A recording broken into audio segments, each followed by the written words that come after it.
I think where it gets interesting, where it's not just purely business, is their music is inherently creative. The music is like a piece of the artist, right? So it's not just like, oh yeah, I worked for 3 days and give me my money back.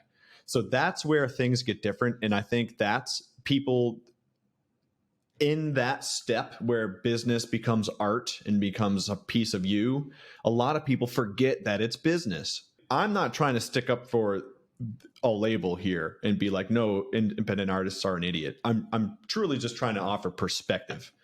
And that when you're viewing these things as an artist, if you go into it thinking no matter what, the record label is a piece of shit, it's the same as trying to go to, if you're like, I'm open-minded about my politics.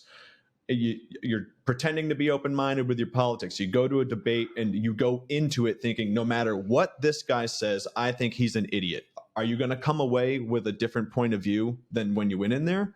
No. Everyone knows stories of the record label being the bad guy. And a lot of times they are. It's not in a surprising way, though. Yes. I've never heard a story from a record label saying, no, you can't go to your mom's funeral. You have to do a show. Like, we hear like, I wanted to release a song, they wouldn't let me. It's like, okay.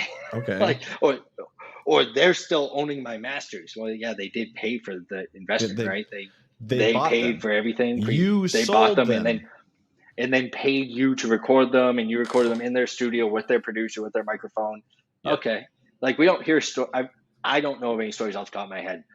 The worst record label stories I actually hear are from artists who have passed away, and then the making of the album afterwards. That is when I have issues with record labels.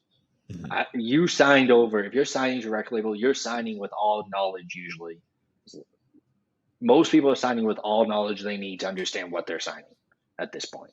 You're signing away the masters, you're signing away, and you're getting paid a bunch of money up front for letting them risk their time. I mean, there are a bunch of horror stories from like, you know, the 50s and 60s, especially like pre-civil rights era of like, you know, white record label dumb fucks taking advantage of like super talented, you know, Motown musicians or blues artists. There are plenty of stories of shitty record labels within the music industry that have obviously painted the picture so much to the point that we're talking about it here. I question sometimes in myself, I ask myself, at what point do I say you're the idiot?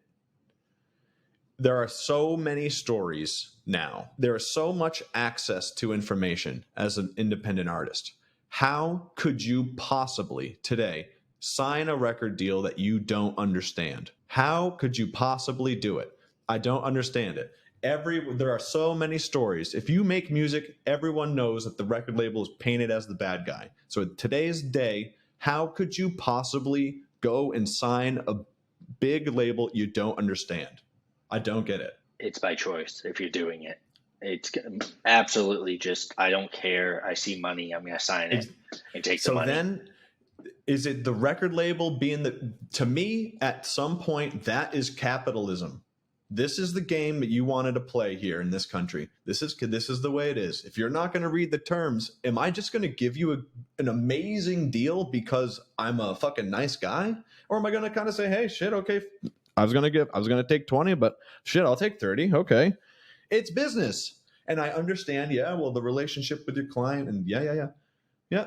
But it's also business. And there's a middle ground here where I don't feel bad for you.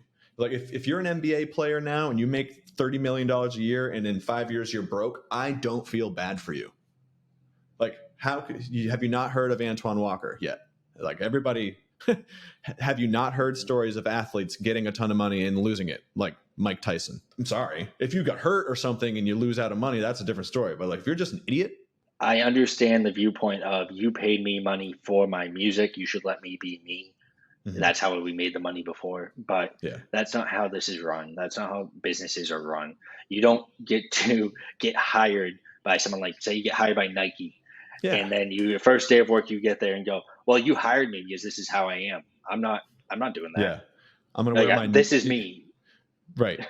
Yeah, like, okay, I just got a job at corporate Nike as the VP of sales, and I'm going to come in with a tank top and a fucking Nazi tattoo. You think they're going to still give me the job anyway? just because that's how that's not how I am, but you get the extreme that's example. who you hired. Right. That's who you hired. It's just like, okay, if we're going to accept a sponsorship with a big corporation, say we're doing a concert, we're putting on a big concert, and we want Coca-Cola to be a sponsor. They have the leverage, not us. If we want their money, we got to play by their rules. If you don't want to play by their rules, don't play. Period.